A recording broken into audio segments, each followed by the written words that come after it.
In the rain-soaked clearing of 1870s Missouri, two souls found each other at their lowest moment. Sadie Quinn, heavy with child and fleeing an arranged marriage, stumbled through the mud with nowhere left to run. Emmett Rourke knelt by his brothers, grave, having lost his ranch, his family, and everything he'd worked for, everything except the stubborn hope that kept him breathing. When their paths crossed in that storm, neither expected salvation. She was broken, scared, carrying another man's child. He was penniless, grieving, with nothing but worn boots and weathered hands. Yet in that ramshackle barn where he offered her shelter, something extraordinary began to unfold. Two people who had every reason to give up discovered that sometimes the most profound love grows not from abundance, but from the courage to hope when you have nothing left. But would their fragile bond survive when the storm passed and the harsh light of reality returned? Before we jump back in, tell us where you're tuning in from. And if this story touches you, make sure you're subscribed, because tomorrow I've saved something extra special for you. The storm had been merciless that spring evening, but Emmett Rourke had weathered worse, much worse. He knelt in the mud beside the makeshift cross he'd carved from oak, his calloused fingers tracing the letters he'd burned into the wood with. A heated nail.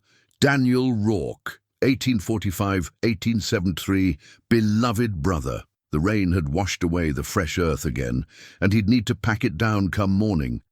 Daniel would have laughed at him, staying out in weather like this, talking to a piece of wood as if the dead could hear, but Emmett needed to believe they could. "Been 3 months now, Danny," he murmured, his voice barely audible above the steady drumming of rain on his hat brim. "Still feels like yesterday you were telling me about that girl you met in town, how you were going to marry her come harvest. In time." He paused, water dripping from his beard. "Funny how plans can turn to dust faster than dry grass in August." The memories came unbidden, as they always did in moments like these. 2 years ago, the Rourke brothers had owned the finest spread in 3 counties. 800 acres of prime Missouri bottomland, cattle that fetched top dollar at market, and a farmhouse their father had built with his own hands back in '52. Emmett had been 28 then, Daniel 26, and the future had stretched before them like an endless horizon. Daniel had been the dreamer, always talking about expanding the herd, maybe getting into horse breeding. He'd had a gift with animals that bordered on mystical. Could gentle the wildest stallion with nothing but patience and soft words. Emmett had been the practical one, managing the books, negotiating with buyers, making sure they had enough put aside for lean years. They'd made a good team. The fire had started. On a night much like this one, with spring storms rolling across the prairie like God's own artillery. Lightning had struck the barn first, then spread to the hay stores, the grain silos, the house. By dawn, everything they'd built was ash and twisted metal. The cattle had scattered, most never found. The insurance company had found reasons not to pay, claiming acts of God weren't covered under their particular policy, but they'd survived that, might have even rebuilt, given time and determination. The Rourke brothers were nothing if not stubborn. It was the fever that broke them. Daniel had caught it from the widow Morrison, whose place they'd helped repair after her roof caved in from storm damage. Typhoid, the doctor said, though he might as well have called it heartbreak for all the good his diagnosis did. For 6 weeks, Emmett had nursed his brother through the chills and burning, the delirium and the brief, cruel moments of clarity when Daniel would ask about the ranch they no longer had. On the last night, Daniel had pressed his worn leather Bible into Emmett's hands. "Promise me something, brother," he'd whispered, his voice nothing but wind through dry leaves. "Promise me you won't give up on goodness. World's got enough bitter men in it." Emmett had promised, though he wasn't sure he knew what goodness looked like anymore. Mary Patterson, now Mary Hutchins, had made her choice clear enough at the funeral. Oh, she'd been kind about it, dabbing at her eyes with a lace handkerchief, as she explained how she couldn't wait for a man with no prospects. Her father had arranged a match with Theodore Hutchins, the banker, and really, what was she supposed to do? A woman needed security, needed to know where her next meal was coming from. Emmett hadn't blamed her, not exactly, but it had felt like losing Daniel all over again. So he'd packed what little remained, his clothes, his tools, Daniel's Bible, and the $15 in silver that was all he had left in the world, and taken to the road. That had been 4 months ago. 4 months of odd jobs and borrowed barns, of sleeping under stars when the weather allowed, and shivering in whatever shelter he could find when it didn't. The worn leather Bible in his saddlebag had become his anchor, its pages soft from handling. Daniel had marked passages in pencil, verses about faith and endurance that seemed to mock Emmett now, but he kept reading them anyway, kept believing that somewhere in the words was the answer to how a man was supposed to keep going when everything that mattered had been stripped away. Tonight, kneeling in the mud beside his brother's grave, Emmett felt the familiar weight of despair settling over his shoulders like a wet blanket. The rain was getting harder, and his horse, a gentle mare, named Belle, that had been Daniel's favorite, was getting restless. He ought to get moving, find some shelter before the storm got worse. That's when he heard it, a sound that cut through the rain like a blade, a woman's voice, sobbing with the kind of raw anguish that spoke to something deep in his chest. Emmett rose slowly, his joints protesting after kneeling so long in the cold. The sound came again, closer now, accompanied by the splash of footsteps in standing water. Through the curtain of rain, he saw her. She was maybe 20 yards away, stumbling through the clearing like a lost soul. Even in the dim light, he could see she was pregnant. Heavily so, her condition unmistakable beneath the sodden cloak that clung to her frame. Her dark hair had come loose from whatever pins had held it, streaming down her back in wet ropes. She moved with the careful, painful gait of someone who had reached the end of their endurance. As he watched, she stopped, one hand pressed to her lower back, the other cradling her swollen belly. Her face, when she lifted it to the storm, was young, but lined with exhaustion and fear. Even from this distance, Emmett could see the fear. "Ma'am," he called out, his voice rough from disuse. "Ma'am, are you all right?" She spun toward him, and he saw her eyes go wide with terror. For a moment he thought she might run, but then her legs seemed to give out, and she sank to her knees in the mud, her sobs renewed with fresh intensity. Emmett approached slowly, the way Daniel would have approached a wounded animal. "Easy now," he said, keeping his voice gentle. "I'm not going to hurt you. Name's Emmett Rourke." He gestured toward the grave marker behind him. "I was just visiting." The woman looked up at him through the rain, and he found himself looking into the darkest brown eyes he'd ever seen, eyes that held intelligence and pain in equal measure. "I'm sorry," she managed between sobs. "I didn't mean to. I didn't know anyone was—" "No harm done," Emmett said, extending his hand. "Question is, what are you doing out in a storm like this, and in your condition?" She stared at his offered hand for a long moment, as if trying to decide whether to trust him. Finally, she reached out, and he helped her to her feet. Up close, he could see she was younger than he'd first thought, probably no more than 22 or 23. Her clothes, though mud-stained and soaked, were fine quality.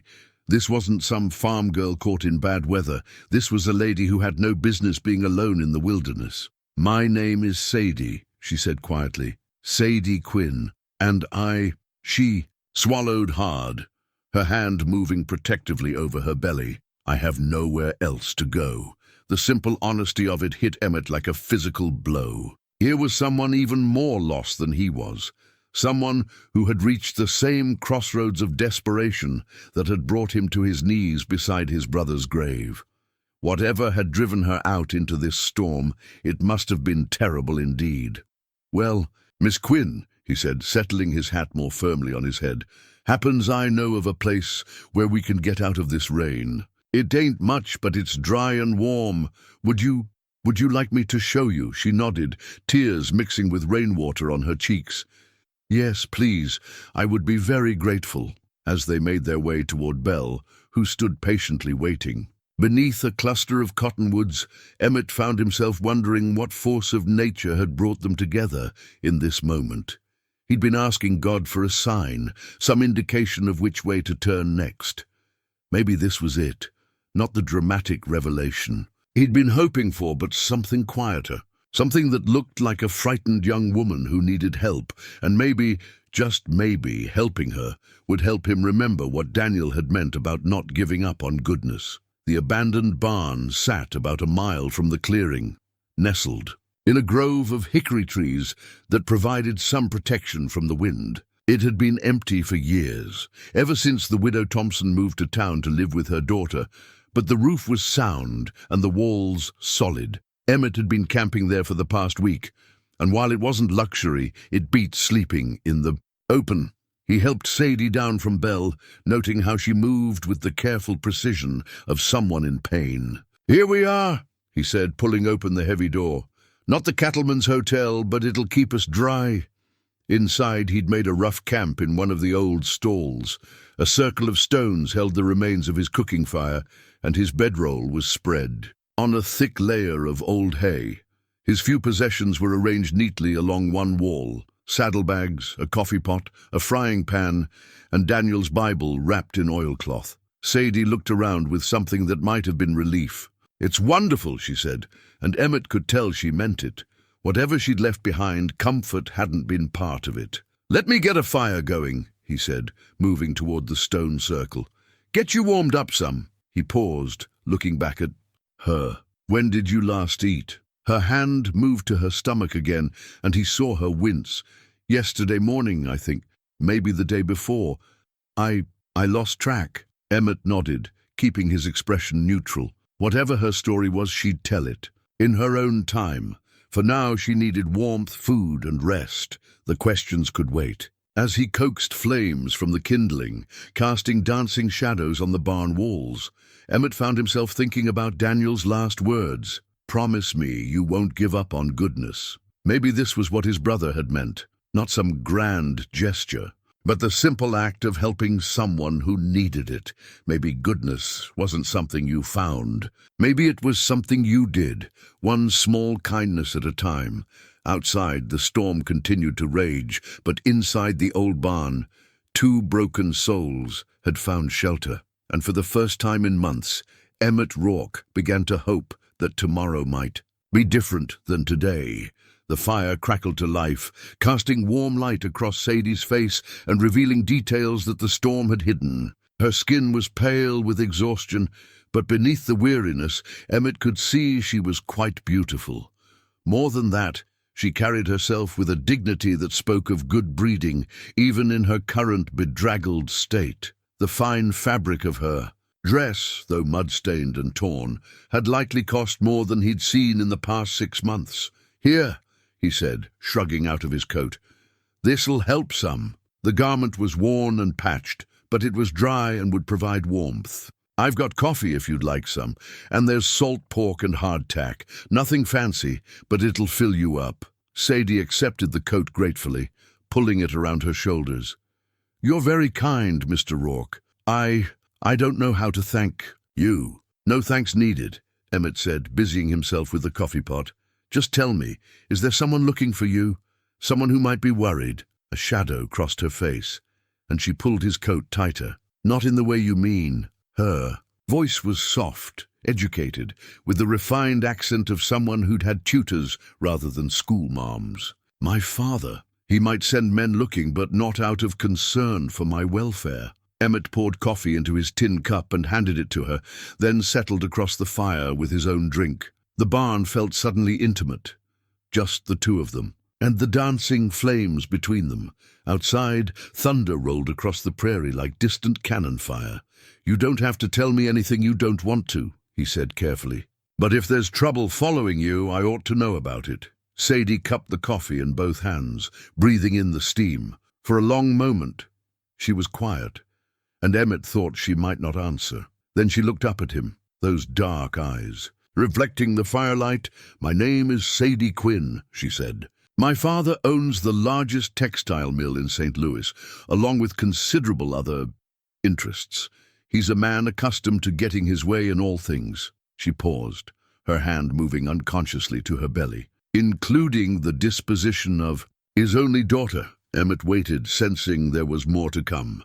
He arranged a marriage for me, she continued, her voice barely above a whisper, to a business associate of his, Mr. Cornelius Blackwood. He's not a kind man, Mr. Rourke.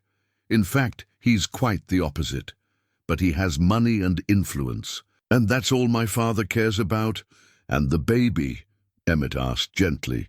Colour rose in her cheeks, but she met his gaze steadily. The child is not Mr. Blackwood's. It was a mistake, a moment of foolishness with a young man who promised me things he had no intention of delivering. Her voice grew bitter. When I told my father about the pregnancy, he saw it as an opportunity. Mr. Blackwood was willing to take damaged goods, as he put it, in exchange for a reduced bride price and certain business considerations.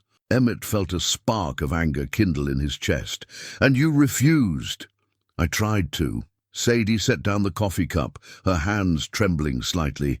I begged him to let me go somewhere quiet, have the baby, maybe find work as a governess or teacher. I have an education, I can read and write in 3 languages, but he wouldn't hear of it. Said I'd brought shame on the family name and would do my duty to restore it. The fire popped, sending sparks up toward the barn's rafters. In the brief flare of light, Emmett saw the exhaustion in her face, but also something else, a steel, core of determination that reminded him of Daniel's stubborn streak. So you ran, he said, 3 nights ago. I waited until everyone was asleep, took what little I could carry, and left through the servants' entrance. I had some money saved, enough for a train ticket to Kansas City and a little beyond. I thought I could find work somewhere, start over. She laughed, but there was no humor in it. Foolish, I suppose. A pregnant woman with no references, no family to vouch for her character. Not foolish, Emmett said firmly. Brave. She looked at him in surprise, as if the word had never been applied to her before. I don't feel brave. I feel terrified. Sometimes. They're the same thing. They sat in comfortable silence for a while, the storm continuing its assault on the world outside their small circle of warmth. Emmett found himself studying Sadie's face in the firelight, noting the delicate line of her jaw, the way her eyes reflected both intelligence and vulnerability. She was nothing like Mary, who had been all golden hair and easy laughter. This woman carried depths that would take a lifetime to explore. What about you, Mr. Rourke? She asked eventually. What brings a man to a lonely graveyard in weather like this? Emmett considered how much to tell her. His story was simpler than hers, but no less painful. Lost my brother last winter, he said finally. Daniel. He was all the family I had left. We had a ranch together, but he gestured vaguely. Things fell apart after he died. Been on the road since. I'm sorry, Sadie said, and he could hear genuine sympathy in her voice. It must be very difficult, losing someone you love. It is. Emmett poked at the fire with a stick, sending up fresh sparks. But Daniel was always the one who believed in second chances, in new beginnings. Said a man could reinvent himself as many times as he had the courage to try. He sounds like a wise man. He was. Emmett reached into his saddlebag and pulled out the leather Bible, its cover worn smooth by countless hands. This was his. He made me promise not to give up on goodness, no matter how dark things got. Sadie looked at the book with interest. Are you a religious man, Mr. Rourke? I'm trying to be, he said honestly. Some days are easier than others. She nodded as if she understood.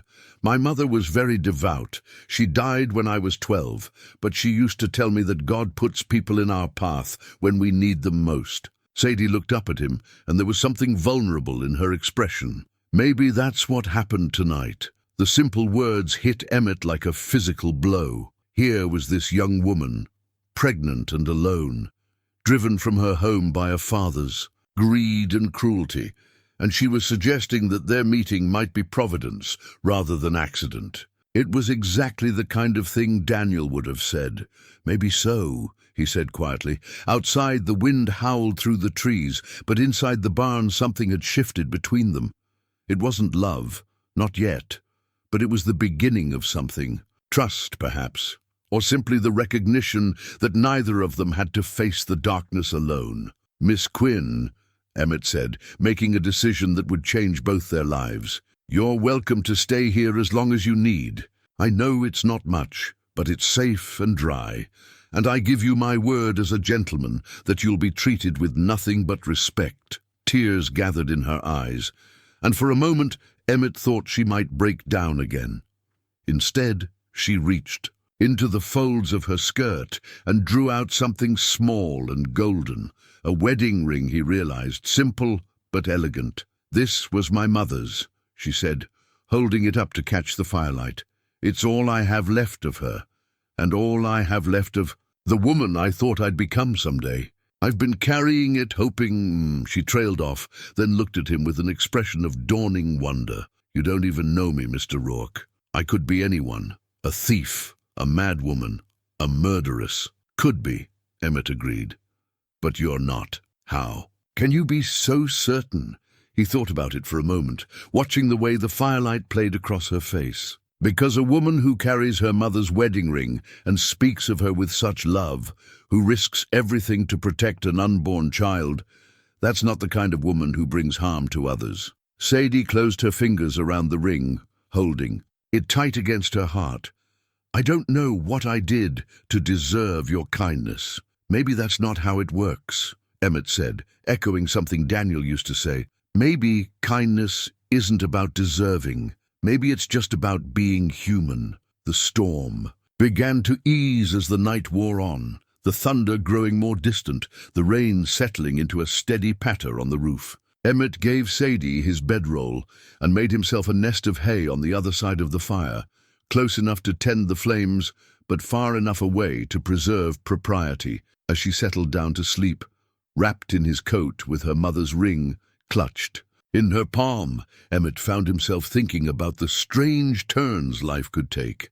This morning, he'd been a man with nothing but memories and regrets. Tonight, he was responsible for someone else's welfare, someone who needed him in a way no one had since Daniel died. It was terrifying and exhilarating in equal measure.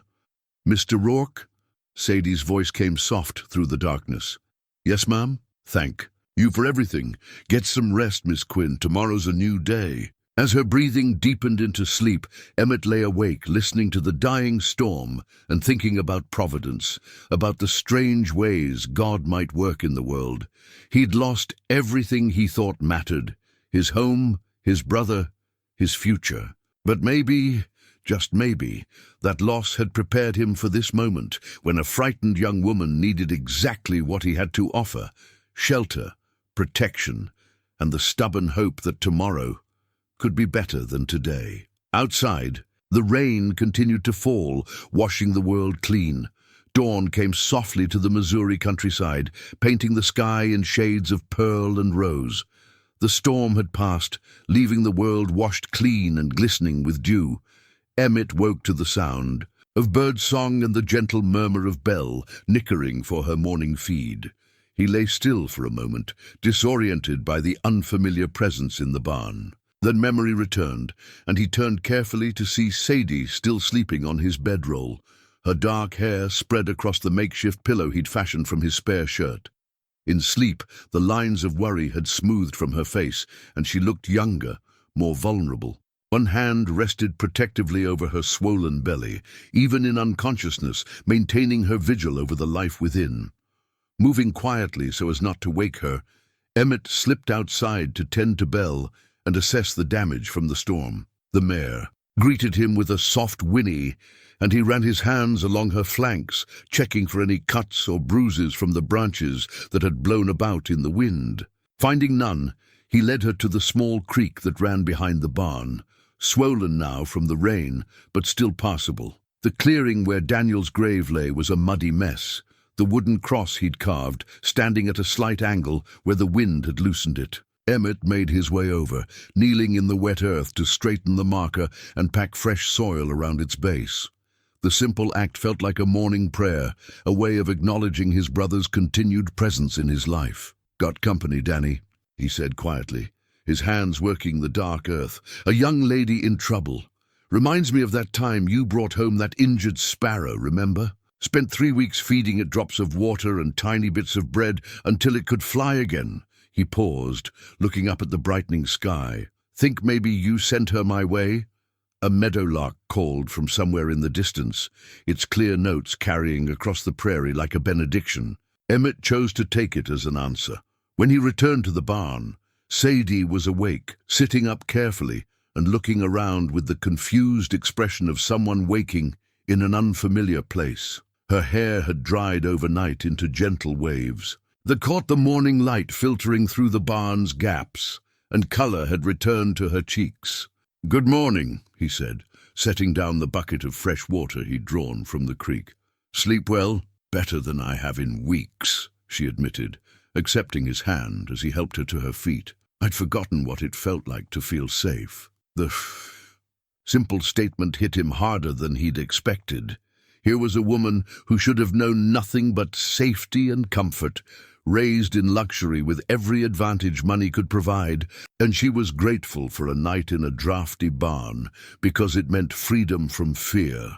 "Well, you're safe here," he said firmly, "for as long as you need." They shared a simple breakfast of coffee, hardtack, and the last of his salt pork, eating in comfortable silence as the sun climbed higher. Sadie moved carefully, one hand often pressed to her lower back, and Emmett found himself noticing details he'd missed in the stormy darkness, the way she unconsciously rubbed circles on her belly, the slight swelling in her ankles, the careful way she balanced when standing. "How far along are you?" he asked gently. "If you don't mind my asking." "About 7 months, I think." She looked down at herself ruefully. "I've never been through this before, so I'm not entirely certain. The baby moves quite a lot, especially at night." Emmett nodded, though he knew little more about such things than she did. Daniel had been the one with experience around birthing, having helped with the ranch animals for years. But those instincts might serve him well enough when the time came. "My brother always said animals know when their time is near," he offered. "Figured it might be the same for people." "I hope so. I'd hate to be caught unprepared." Sadie's hand moved to her belly again, and her expression grew thoughtful. "I used to imagine having children someday, but always with a husband who loved me, in a house full of laughter and warmth. Not like this. Life rarely goes according to our plans." Emmett said, thinking of his own shattered dreams. "But that doesn't mean it can't still be good." After breakfast, he showed her around their small domain, the creek where they could wash and draw water, the grove of wild blackberry bushes that would be heavy with fruit come summer, the small vegetable garden that someone had planted years ago and that still produced wild onions and herbs. Sadie walked beside him with evident interest, asking questions about the plants and animals they encountered. "You know a great deal about living off the land," she observed, as he pointed out which mushrooms were safe to eat and which to avoid. "Daniel, who taught me. He had a way with growing things." Emmett knelt beside a patch of wild mint, crushing a few leaves between his fingers to release their fragrance. "Said a man who could provide for himself from the earth would never truly be poor. He sounds like he was a remarkable person." He was. Emmett stood, brushing dirt from his knees. Had this dream of expanding the ranch, maybe starting a school for local children. Said everyone deserved a chance to learn, regardless of their circumstances. As they walked back toward the barn, Sadie grew quiet, and Emmett sensed she was wrestling with something. Finally, she stopped beside Daniel's grave, looking down at the freshly packed earth. "Mr. Rourke," she said carefully, "I want you to know that I understand the position I've put you in. A single man, alone with an unmarried pregnant woman. It could cause talk if anyone found out. I wouldn't want to damage your reputation." Emmett almost laughed at that. "Miss Quinn, I'm a drifter with $15 to my name and no fixed address.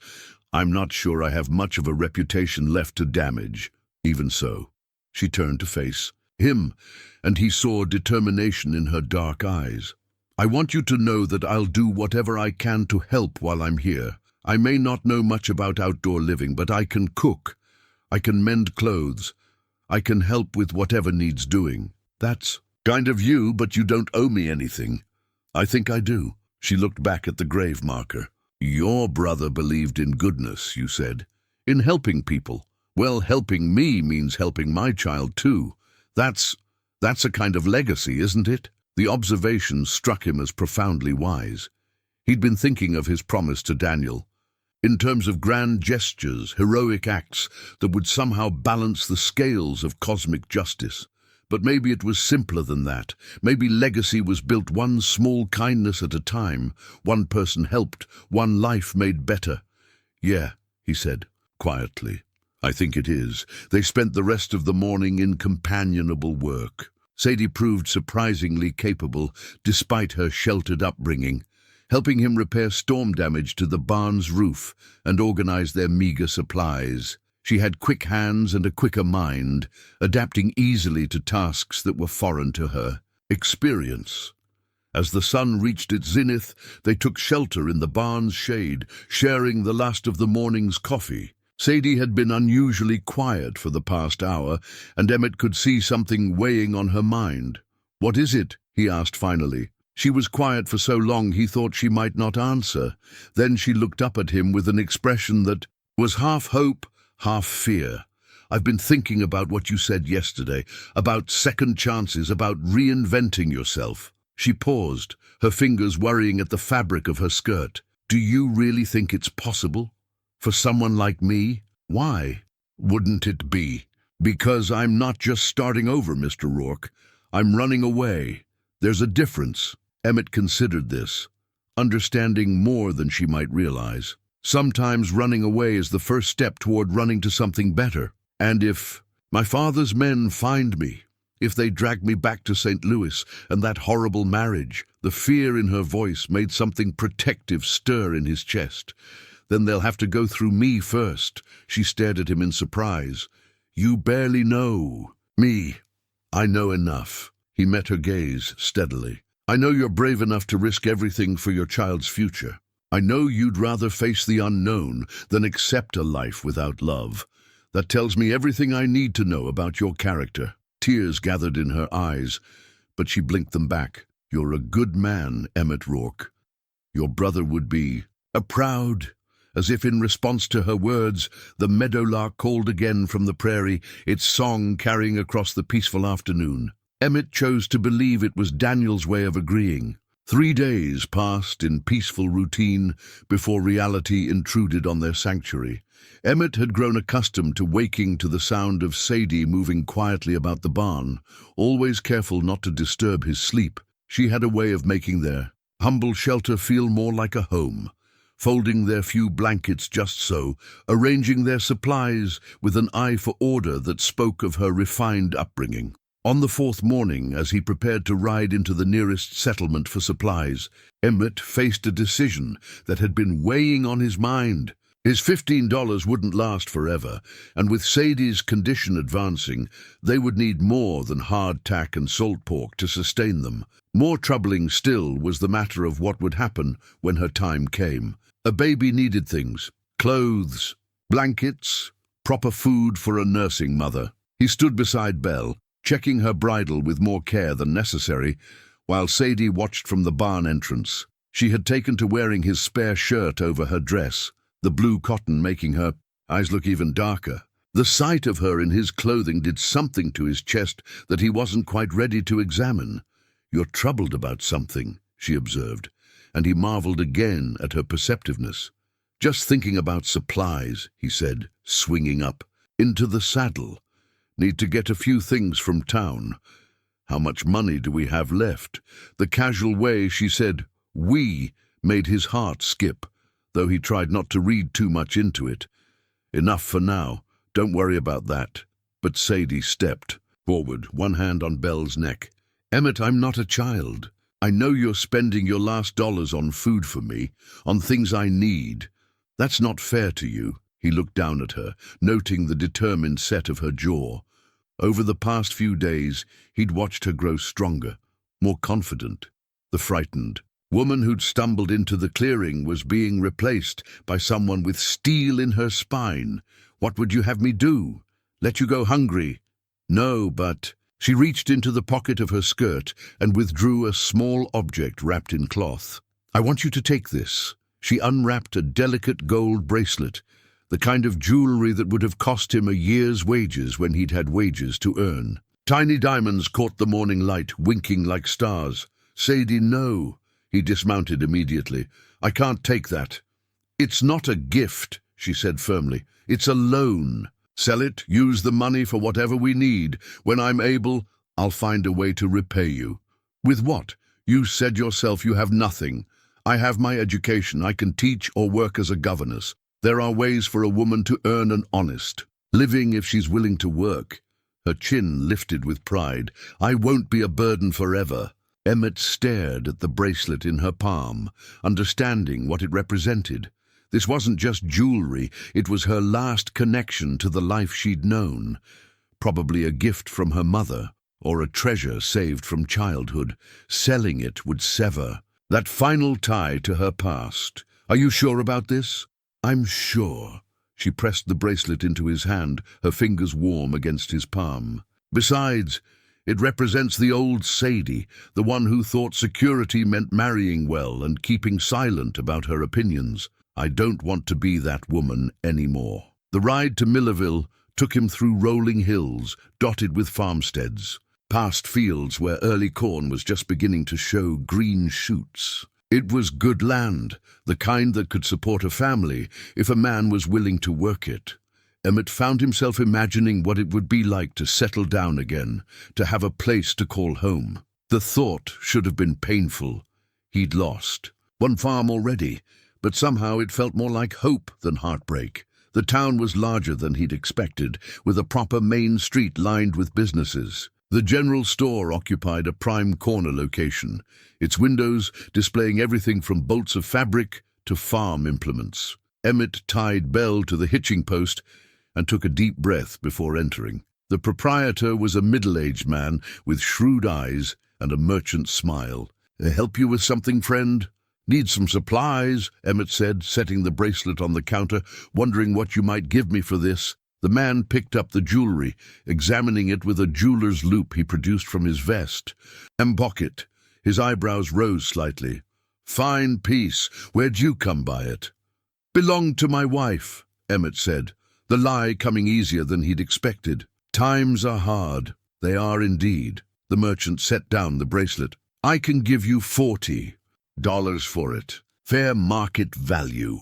It was more than Emmett had dared hope. With careful spending, $40 could last them weeks, maybe even see them through to the baby's birth. Deal. As the merchant counted out the money, Emmett selected his purchases. Carefully, coffee, flour, sugar, salt, dried beans, and a precious pound of bacon.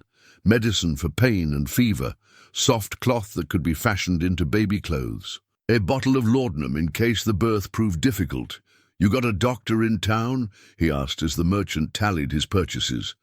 "Doc Mitchell, lives above the barber shop. Good man, delivered half the babies in 3 counties. The merchant glanced at the soft cloth Emmett had selected. "Your wife expecting?" "She is." "Well, congratulations. First child?" Emmett nodded, not trusting his voice. The conversation felt surreal, this casual assumption that he and Sadie were married, that the child she carried was his. Part of him wanted to correct the misconception, but a larger part found comfort in the pretense. As he loaded his purchases into Belle's saddlebags, Emmett overheard a conversation that made his blood run cold. "Strangers asking questions yesterday," one man was saying to another. "Well-dressed fellows from back east, flashing money around, looking for a young woman, pregnant, might be traveling alone. What did they want with her?" Didn't say exactly, but offered a $50 reward for information. Said she was disturbed, might be dangerous to herself or others. Emmett forced himself to continue packing his supplies, though his hands had begun to shake. $50 was more money than most folks in Millerville saw in a year. It would be a powerful temptation for anyone who'd spotted Sadie. "They still in town?" the second man asked. "Left this morning, headed north toward Kansas City, but they said they'd be back through in a few days, checking with folks again." The ride back to the barn felt longer than usual, Emmett's mind racing with possibilities.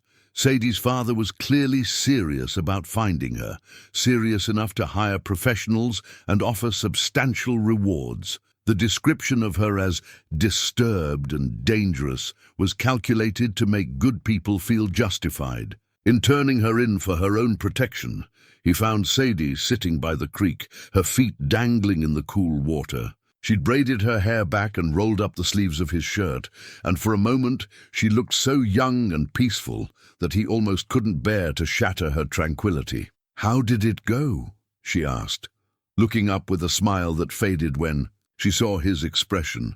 "They're looking for you," he said without preamble. "Your father's men. They were in town yesterday, offering rewards." The color drained from her face. "How much?" $50.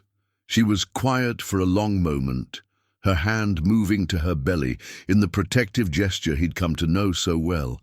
"That's a fortune to most people." "It is. They'll find me, won't they? Someone will remember seeing me, or they'll search every barn and abandoned building in the county." Her voice was steady, but he could see the fear in her eyes. "I should go tonight before they come back." "Go where?" Emmett knelt beside her, his voice gentle but firm. "You're 7 months pregnant, Sadie. You can't just wander the countryside hoping for the best. I can't stay here and put you at risk. Either, if they find me with you, they'll assume. They'll think you kidnapped me, or worse, you could hang for helping me." The thought had occurred to him, but he pushed it aside. "Let me worry about that." "No." She struggled to her feet, water dripping from her bare toes. "I won't let you sacrifice yourself for me. You've done enough already." "Have I?" He stood as well, stepping closer. "Because it seems to me like you've given me more than I've given." "You? What do you mean?" How could he explain it? How could he tell her that her presence had given him a reason to get up each morning, a purpose beyond simple survival? That watching her grow stronger had somehow made him stronger too. "You've reminded me what it feels like to matter to someone," he said finally. "To have someone depend on me, trust me. I'd forgotten what that was like." Tears gathered in her eyes. "Emmett, we'll figure this out," he said, taking her hands in his. "Together, but I'm not letting you face this alone." As they stood there by the creek, hands joined in the fading afternoon light, Emmett realized that somewhere in the past few days, everything had changed. This wasn't just about keeping a promise to Daniel anymore, or even about doing the right thing. Somewhere along the way, he'd fallen in love with Sadie Quinn, and the thought of losing her was more terrifying than any bounty hunter or vengeful father. "What if we can't figure it out?" she whispered. "Then we'll face whatever comes." "Together," he said, and meant it with every fiber of his being. That's what people do when they care about each other. They don't give up.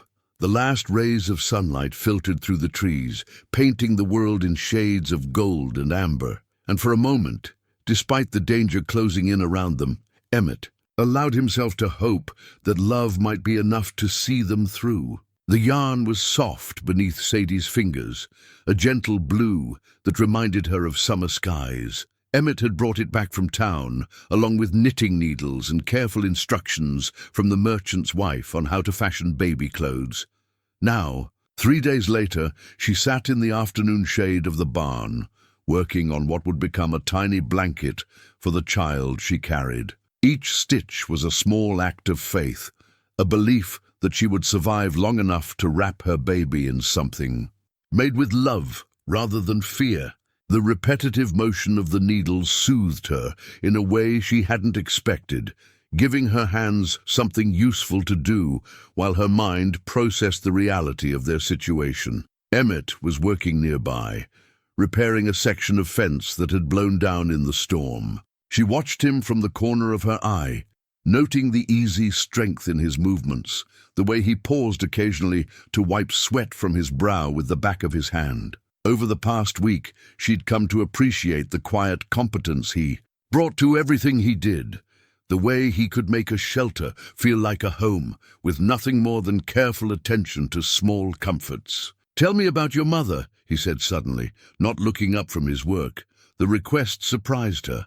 They'd grown comfortable with each other's silences, but their conversations had mostly stayed in the present, careful not to probe too deeply into painful memories. "What would you like to know?" "Anything you're willing to share." He set down his hammer and looked at her properly. "You mentioned she was devout. What else?" Sadie's fingers stilled on the knitting needles as she considered the question. "She was gentle. Not weak, mind you, but gentle in the way that strong people can afford to be. She used to say that kindness was the highest form of intelligence. Sounds like Daniel would have liked her. I think she would have liked him too." Sadie resumed her knitting, the needles clicking softly. "She died of consumption when I was 12. It was terrible to watch someone so full of life just fade away, bit by bit." Emmett moved closer, settling beside her on the wooden crate that served as their makeshift bench. "Is that when your father changed?" "How did you know?" "You speak of him differently when you talk about the time before." She nodded slowly. "Before Mother died, he was stern but fair.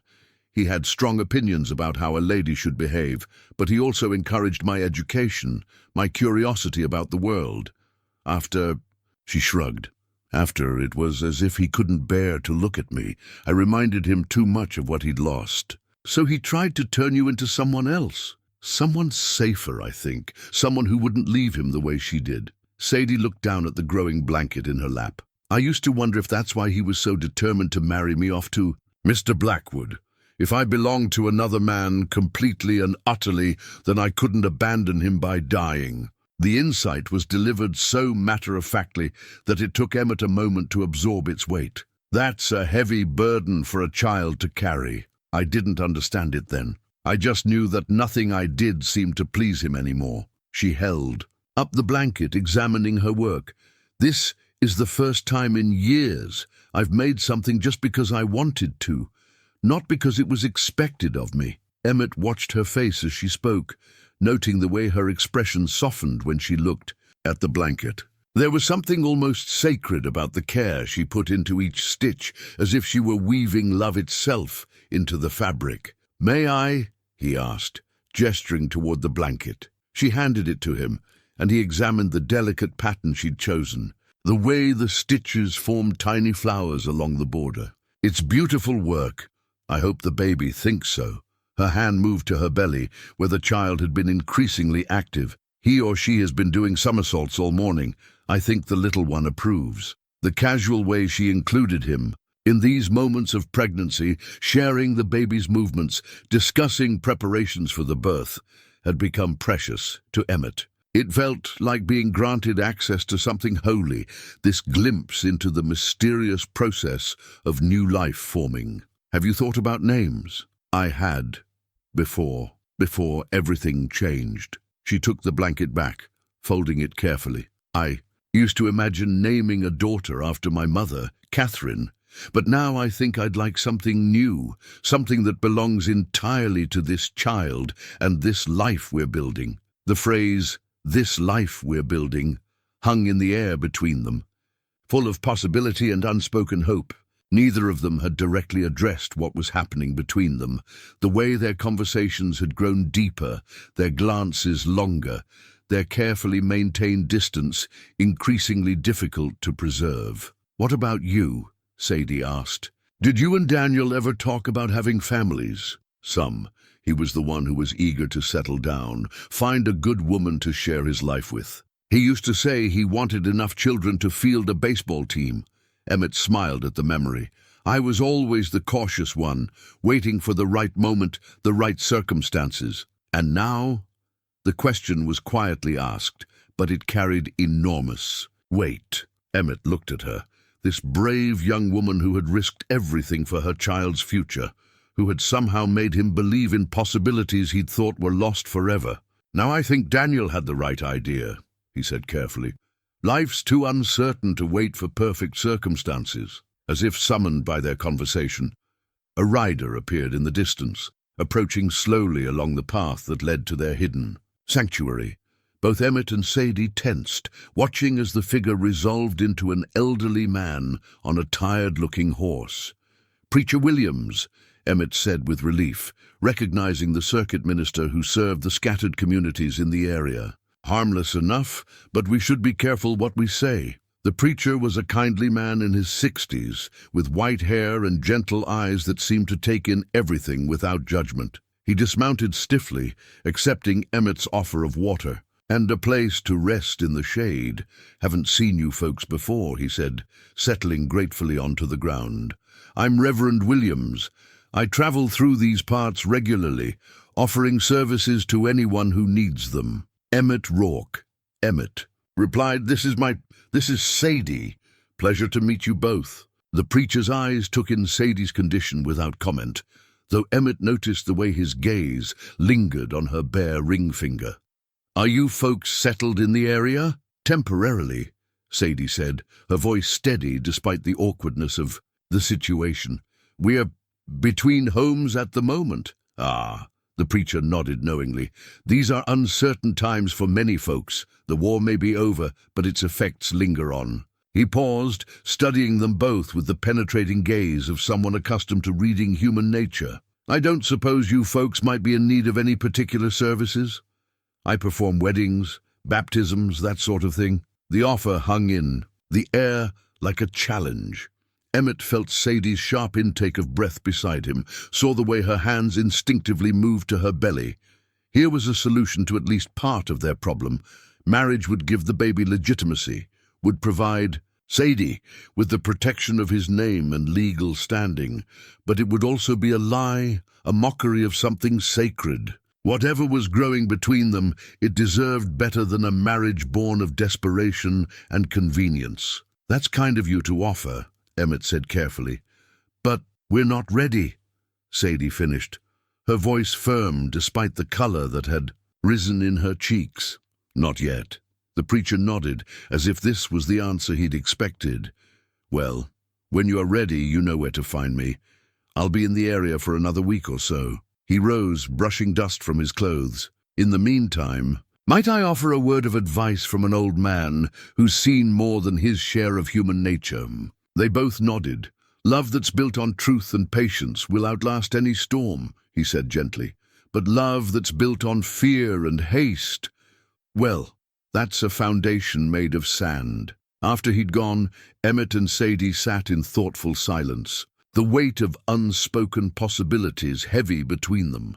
The blanket lay forgotten in Sadie's lap, her knitting needles still. "He knew," she said finally, "that we're not married." "Yes, and he didn't judge us for it. Good men rarely do." Emmett looked at her, noting the way the afternoon light caught the gold threads in her dark hair. Sadie, about what he said, "I know." She picked up her knitting needles again, but didn't resume working. "We don't have to pretend this is simple, Emmett. Whatever's happening between us, whatever we're feeling, it deserves more than a marriage born out of necessity." He reached over and took her hand, marveling at how perfectly it fit in his. "When this is over, when you're safe and the baby's born, and we've figured out how to build a real life together, then we'll talk about the future. And if we don't survive what's coming, then at least we'll have loved honestly." As the sun began its descent toward the horizon, painting the sky in shades of amber and rose, Sadie returned to her knitting with renewed purpose. Each stitch was still an act of faith, but now it was faith in something larger than mere survival. It was faith in the possibility that love, given time and truth, could indeed overcome any storm. Spring was painting the Missouri countryside in shades of emerald and gold, wildflowers dotting the meadows like scattered jewels. The morning air carried the sweet scent of prairie roses and the distant sound of meadowlarks calling to their mates. It was the kind of day that made a person believe in new beginnings, in the possibility that winter's hardships might give way to something beautiful. Sadie had taken to walking in the mornings, finding that gentle movement ease the growing aches in her back, and helped calm the restless energy that seemed to increase daily as her pregnancy advanced. Today, Emmett had joined her, walking slowly beside her as they followed the creek that wound through their hidden valley. The past week had brought subtle changes to their relationship. The careful distance they'd maintained was gradually dissolving, replaced by small intimacies that felt as natural as breathing. He would steady her when the path grew uneven. She would brush hay from his hair after he'd been working in the barn. Their conversations had deepened, touching on dreams and fears they'd never shared with anyone else. "Look," Sadie said softly, pausing beside a patch of wild violets that had bloomed along the water's edge. The tiny purple flowers seemed almost impossibly delicate against the dark earth, their faces turned toward the morning sun. Emmett knelt and carefully picked one of the blooms, holding it up to catch the light. "My mother used to say violets were nature's way of proving that beautiful things could grow anywhere, no matter how humble the soil. She sounds like she was a wise woman. She was. Died when Daniel and I were still boys, but she taught us to notice beauty even in hard times." He tucked the violet behind Sadie's ear, his fingers gentle against her skin. "There, perfect." The simple gesture sent warmth racing through her, and for a moment they stood frozen in the space between friendship and something deeper. His hand lingered near her face, and she could see the conflict in his eyes, the desire to close the distance between them, warring with his determination to do right by her. "Emmett," she began, but the sound of hoofbeats in the distance made them both freeze. Not one horse, but several, approaching at a steady pace that suggested purpose rather than casual travel. Emmett's hand moved instinctively to the small of Sadie's back, guiding her quickly toward the shelter of a stand of cottonwoods. "Stay quiet," he murmured, his voice barely above a whisper. Through the trees, they could see 3 riders approaching the barn.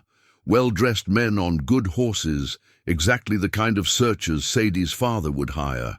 The lead rider was a tall, angular man with cold eyes and the bearing of someone accustomed to getting his way through intimidation.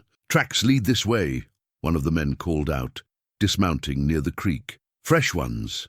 Someone's been living here recently." Emmett felt Sadie's sharp intake of breath and pressed a reassuring hand to her shoulder.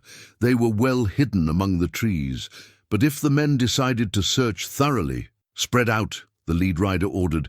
"Check the barn, the creek bed, anywhere someone might take shelter. The girl's father is getting impatient, and we're running out of places to look."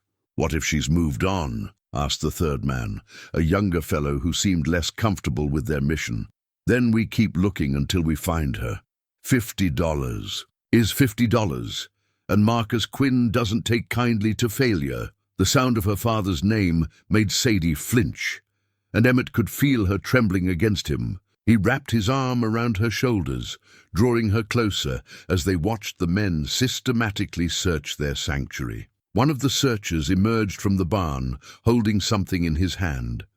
Sadie's knitting needles, forgotten in there. "Haste to reach safety. Someone's been here," he called to the others, "and recently. Look at this, woman's needles, and there's yarn scraps in the hay." The lead rider took the needles, examining them with the attention of a hunter studying tracks. "Fine quality, not the kind of thing a farm wife would own." His cold eyes scanned the area with renewed interest. "She's been here. Question is, where is she now?" They spent another hour searching, examining every hiding place, every possible shelter. At one point, the youngest searcher came so close to their hiding spot that Sadie could have reached out and touched his horse's bridle. But the cottonwoods were thick, their spring foliage providing adequate cover, and eventually the men remounted. "We'll check the next valley," the leader decided. "If she's not there, we'll double back and question the locals more thoroughly. Someone's helping her. Pregnant women don't survive alone in the wilderness." As the hoofbeats faded into the distance, Emmett felt some of the tension leave his shoulders. But Sadie remained rigid against him, her breathing shallow and quick. "They're going to find me," she whispered. "It's only a matter of time." "No." His voice was firm, though he felt the same fear clawing at his chest. "We'll figure something.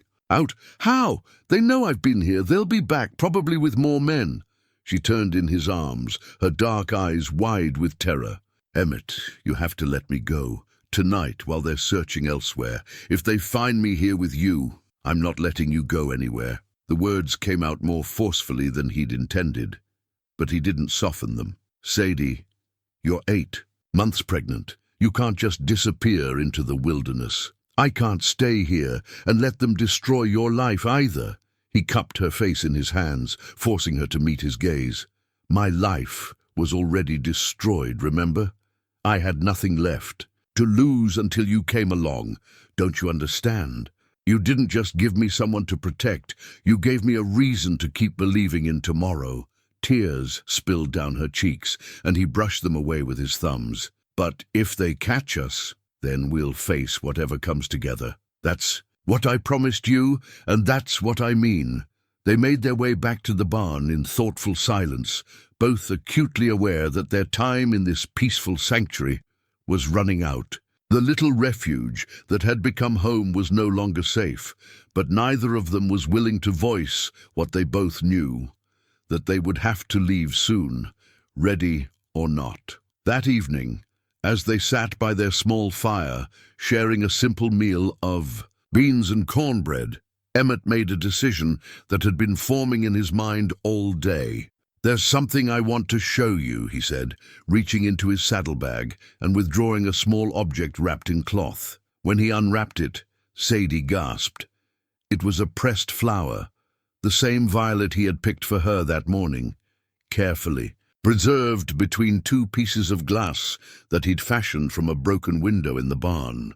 I wanted you to have something to remember this place by, he said, his voice unusually quiet.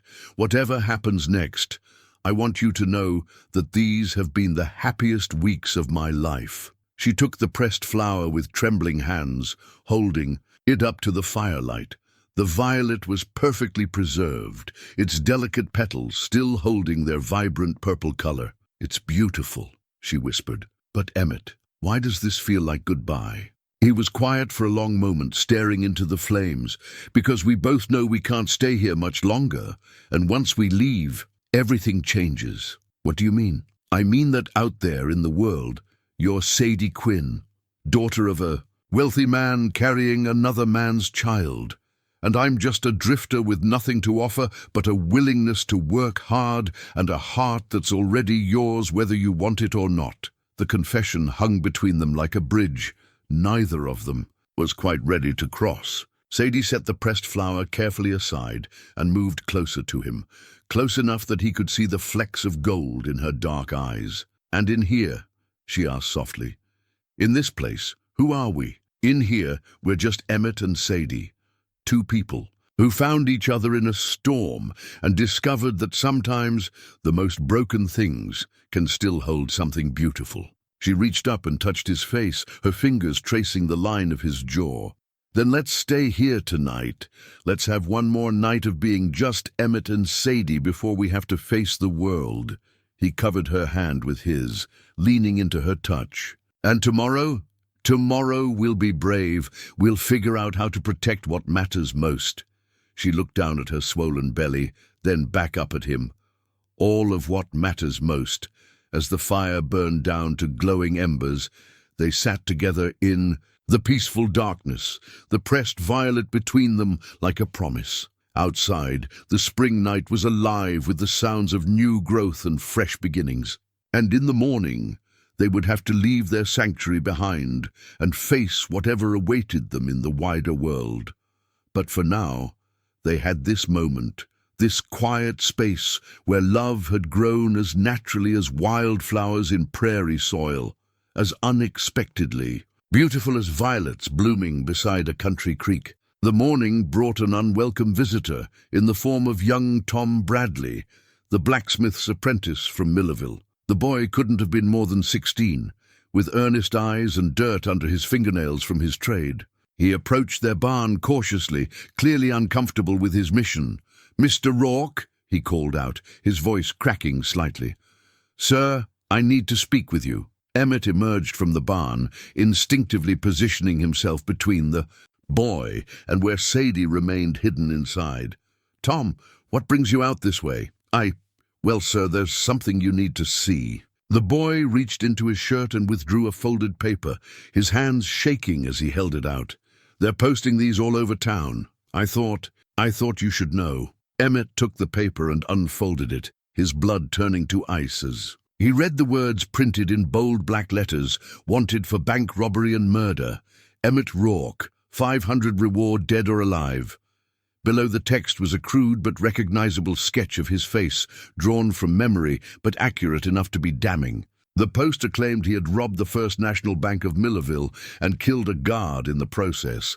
"This is—" Emmett stared at the poster, his mind reeling. "Tom, this is impossible. I've never robbed anything in my life." "I know that, sir," the boy said quickly. "Least, I think I do. But Mr. Hutchins, he's been telling everyone who'll listen that you're a dangerous criminal, that you've been hiding out in these parts, planning more robberies." Theodore Hutchins, Mary's husband, the banker, the man who had taken everything Emmett might have had with the woman he'd once thought he'd marry. But why would he fabricate such an accusation? When did this supposedly happen? Emmett asked, though he dreaded the answer. 3 nights ago. Someone broke into the bank, took near $2,000, and shot poor old Henderson when he tried to stop them. Tom's young face was grave. "They found your name written on a piece of paper in the robber's pocket, along with a map of the area around here." Emmett's mind raced, trying to piece together the implications. 3 nights ago, he'd been here with Sadie, tending the fire and talking about their future, but he had no way to prove that. No witnesses except for a woman whose own reputation was already compromised. "Tom," he said carefully, "did anyone see this robber? Can they describe him?" "That's the strange thing, sir. Henderson was found in the morning, and the money was gone, but nobody saw nothing. Mr. Hutchins says the robber must have known exactly when to strike, like he'd been planning it for weeks." A chill ran down Emmett's spine as understanding began to dawn. A robbery that happened in the dead of night, with no witnesses, a conveniently planted piece of evidence pointing to him. And Theodore Hutchins, the bank's president, ready with explanations that painted Emmett as a calculating criminal. "Mr. Rourke," Tom's voice brought him back to the present. "Sir, are you all right?" Before Emmett could answer, Sadie emerged from the barn, drawn by the sound of voices. Her pregnancy was unmistakable now, and Tom's eyes widened in shock. "Ma'am," the boy stammered, clearly flustered by the sight of a pregnant woman in such rough circumstances. "Tom," Emmett said quickly, This is Miss Sadie. She's been helping me tend my brother's grave." It was a weak explanation, and they all knew it. But Tom was young and decent, and he simply nodded respectfully. "What's wrong?" Sadie asked, noting the tension in Emmett's posture. Wordlessly, he handed her the wanted poster. He watched her face pale as she read, saw her free hand move protectively to her belly. "This is impossible," she said, echoing his own words. "Emmett, you were here with me 3 nights ago. We were talking about the baby, about names we might choose." "I know." His voice was grim, "but my word and yours aren't going to carry much weight with a bounty hunter." Tom shifted uncomfortably, clearly aware that he'd stumbled into something much more complicated than he'd expected. "Sir, if you don't mind me asking, are you really—" "No, Tom, I didn't rob any bank, and I sure as hell didn't kill Henderson. He was a good man." Emmett folded the poster carefully, his mind working furiously. "But someone wants people to think I did. Who would do such a thing?" Emmett looked at Sadie, seeing the same realization dawning in her eyes. "Someone who has access to the bank, who knows its security, who could stage a robbery and plant evidence. Someone with a reason to want me gone." "Mr. Hutchins," Sadie breathed. "But why?" Tom asked, confusion clear in his young face. It was Sadie who answered, her voice steady despite the fear he could see in her eyes. "Because Emmett represents something he can't control, something that threatens the life he's built. The pieces were falling into place with horrifying clarity. Theodore Hutchins had married Mary for her beauty and her family's modest social standing, but he was a man who couldn't tolerate the idea that she might have genuinely loved someone else. Emmett's mere existence was a reminder that his wife had settled for security over passion, that her heart might still belong to another. "Tom," Emmett said urgently, "how long before word of this spreads beyond Millerville?" "It already has, sir. There's bounty hunters in 3 counties looking for you. They're offering good money, more than most folks see in a year." Emmett felt the walls closing in around them. $500 was an enormous sum, enough to tempt even honest men to turn him in first and ask questions later. And with Sadie's condition advancing daily, they couldn't simply disappear into the wilderness. "You have to run," Tom said quietly. "Both of you. They'll be here soon, probably today." "With what?" Emmett's laugh was bitter. "I've got a pregnant woman who can barely travel, $15 to my name, and now every law-abiding citizen in Missouri thinking I'm a killer." "Then we fight it," Sadie said firmly, surprising them both. "We prove you're innocent." "How?" "It's my word against a respected banker's, and I've got no alibi except a runaway pregnant woman." "Then we get proof." Her voice grew stronger, more determined. "We find evidence that Mr. Hutchins staged this whole thing. Sadie, that's exactly what we're going to do." She turned to Tom, her bearing suddenly regal despite her circumstances. "Tom, you know Mr. Hutchins. Has he done anything unusual lately? Changed his habits, seemed nervous?" The boy thought for a moment. "Well, he has been acting strange. Started carrying a gun, which he never did before. And he's been asking a lot of questions about you, Mr. Rourke, where you came from, who you knew, that sort of thing."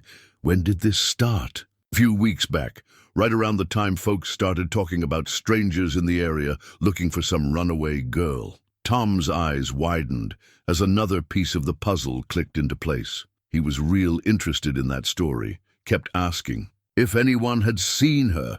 Emmett felt a chill of understanding. "He connected you to me," he said to Sadie.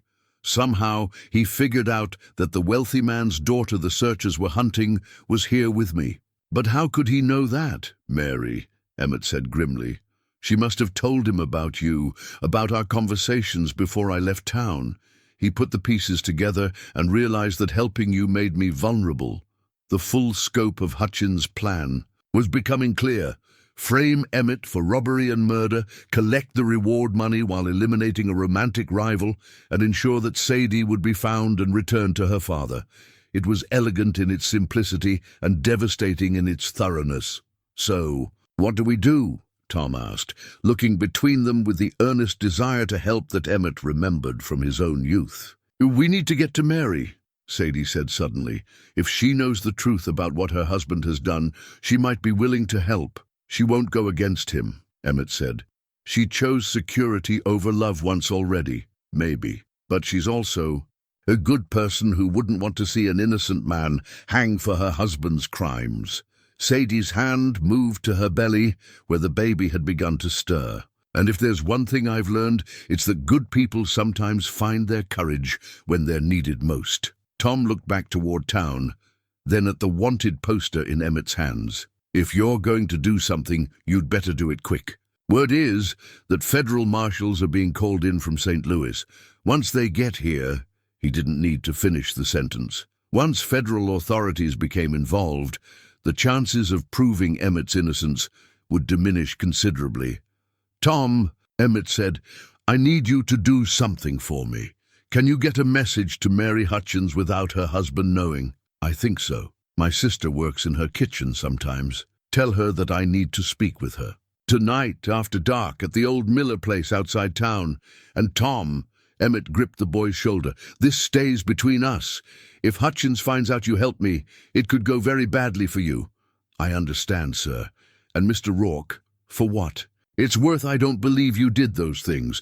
Neither do a lot of folks in town." After Tom left, Emmett and Sadie sat in the barn, the weight of their situation settling over them like a heavy blanket. The wanted poster lay between them, a stark reminder of how quickly their peaceful interlude had shattered. "Are you sure about this?" Emmett asked. "Going to see Mary is dangerous. If it's a trap, then we'll face it together," Sadie said, echoing his own words from days before. "Besides, what choice do we have? We can't run forever, and we can't fight something this big without help." As evening approached, they prepared to leave their sanctuary, perhaps forever. Sadie packed the baby blanket she'd been knitting and the pressed violet Emmett had given her. Emmett cleaned his rifle and checked his ammunition, praying he wouldn't need either. The sun was setting as they mounted Bell and headed toward an uncertain confrontation with the past. Behind them, their peaceful valley lay bathed in golden light, holding its secrets close. Ahead lay the town where Mary Hutchins waited, and with her perhaps the key to proving Emmett's innocence, or perhaps his doom. The old Miller place sat like a wounded animal on the outskirts of Millerville, its windows dark and its roof sagging. From years of neglect, once it had been a prosperous farmstead, but drought and debt had claimed it the same way they'd claimed so many others. Now it served as a reminder of how quickly fortune could turn, how dreams could crumble into dust. And memory, Emmett helped Sadie down from Bell, noting how she moved with increasing difficulty. The baby had dropped lower in recent days, and he could see the strain in her face as she struggled to find comfortable positions. They were running out of time in more ways than one. "Are you sure you're up for this?" he asked, steadying her. As she caught her breath, "I have to be." Her voice was determined, though he could hear the exhaustion beneath it.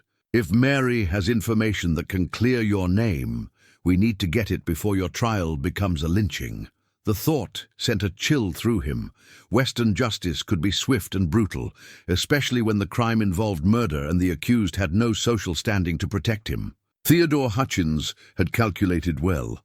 By the time federal marshals arrived to ensure due process, local sentiment might have already turned deadly. They made their way to the abandoned farmhouse, choosing a room with windows that offered clear views of all approaches. Emmett positioned himself where he could watch the road while keeping Sadie in sight, his rifle within easy reach. The waiting was the hardest part, each shadow and sound potentially signaling discovery. "Tell me about her," Sadie said quietly, settling as comfortably as she could on an old wooden crate. "About Mary." Emmett considered the question, trying to find words that would be fair to both the woman he'd once loved and the one who now held his heart. She was like sunlight, quick to laugh, easy to be around. She had a way of making ordinary moments feel special. "Did you love her very much?" "I thought I did, but looking back..." He paused, searching for the right words. "I think I loved the idea of her more than I loved her. The life we might have had, the future we'd planned. When she chose Theodore, I was angry and hurt, but I wasn't devastated the way I'd be if I lost you." Sadie's hand moved unconsciously to her belly, where the baby had been unusually quiet today. What if she won't help us? What if her loyalty to her husband is stronger than her conscience? Then we'll find another way. He moved closer, taking her free hand in his. "Sadie, I need you to know something. If this goes badly tonight, if we have to run, we're not running. Listen to me." His voice was urgent, intense. "If something happens to me, you take Bell and you ride hard for Kansas City. You find Reverend Williams. He said he'd be in the area another week.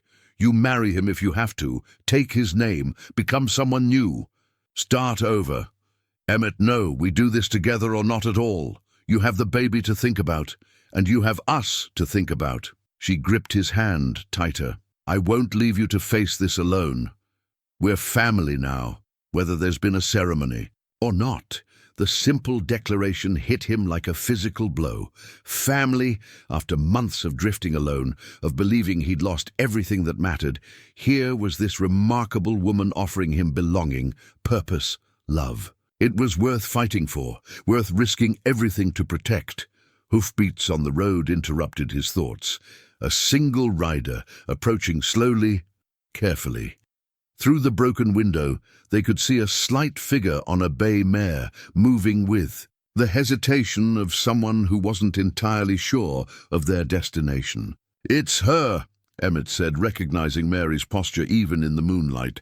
Mary Hutchins dismounted 20 yards from the farmhouse, tying her horse to a fence post before approaching on foot. She called out softly, "Emmett, are you here?" "In the house," he replied, stepping into view but keeping his rifle visible. "Are you alone?" "Yes, though Theodore thinks I'm visiting my sister in Lexington." She paused at the threshold, her eyes adjusting to the interior darkness. When she saw Sadie, her expression shifted to one of surprise and something that might have been sympathy. "Mary," Emmett said carefully, "this is Sadie Quinn. Sadie, Mary Hutchins." The two women studied each other in the dim light filtering through the windows. Mary was exactly as Emmett had described, golden-haired and pretty, with the kind of delicate features that had probably been stopping men's hearts since she was 16. But there were lines around her eyes now, and a tightness to her mouth that spoke of unhappiness, carefully hidden. "I received your message," Mary said, her voice carefully neutral, "though I'm not sure what you think I can do to help you." "You can tell the truth," Sadie said before Emmett could respond. "You know your husband framed him for that robbery." Mary's composure cracked slightly. "I don't know what you mean." "Yes, you do." Sadie struggled to her feet, and Emmett moved to help her. "Mrs. Hutchins, I understand why you chose security over love. I understand why you married for position and comfort rather than passion. But surely you don't support your husband destroying an innocent man to protect his pride." "You don't understand anything," Mary said, but her voice lacked conviction. "You don't know what it's like to have responsibilities, obligations." "Don't I?" Sadie's voice was gentle but firm. "I'm 8 months pregnant with another man's child, Mrs. Hutchins. I fled my father's house to escape a marriage that would have been a prison. I understand obligations very well." Mary looked between them, taking in Sadie's obvious pregnancy and the protective way Emmett stood beside her. "You're the woman those men were looking for, the one with the reward on her head." "I am. And you're here with Emmett because he saved my life," Sadie said simply. "Because he's a good man who offered shelter to a stranger in a storm. Because despite everything he's lost, he still believes in doing the right thing." Tears gathered in Mary's eyes. "Theodore said, he told me that Emmett had turned to crime, that he was dangerous. He said the robbery was just the beginning, that he planned to hurt people who had wronged him." "And you believed that?" Emmett asked. "I wanted to believe it." Mary's voice was barely above a whisper. "Because if it was true, then my choice to marry Theodore was justified. If you had become the kind of man who could kill for money, then I was right to choose safety over love." "But you know it's not true." Mary was quiet for a long moment, tears streaming down her face. Then she reached into her reticule and withdrew a folded piece of paper. "Theodore has been acting strangely for weeks. Nervous, secretive. 2 nights ago, I found him burning papers in the fireplace. I managed to save one." She handed the paper to Emmett, who unfolded it carefully. It was a letter in Theodore's handwriting, addressed to someone named Morrison. "The money has been moved to the usual place.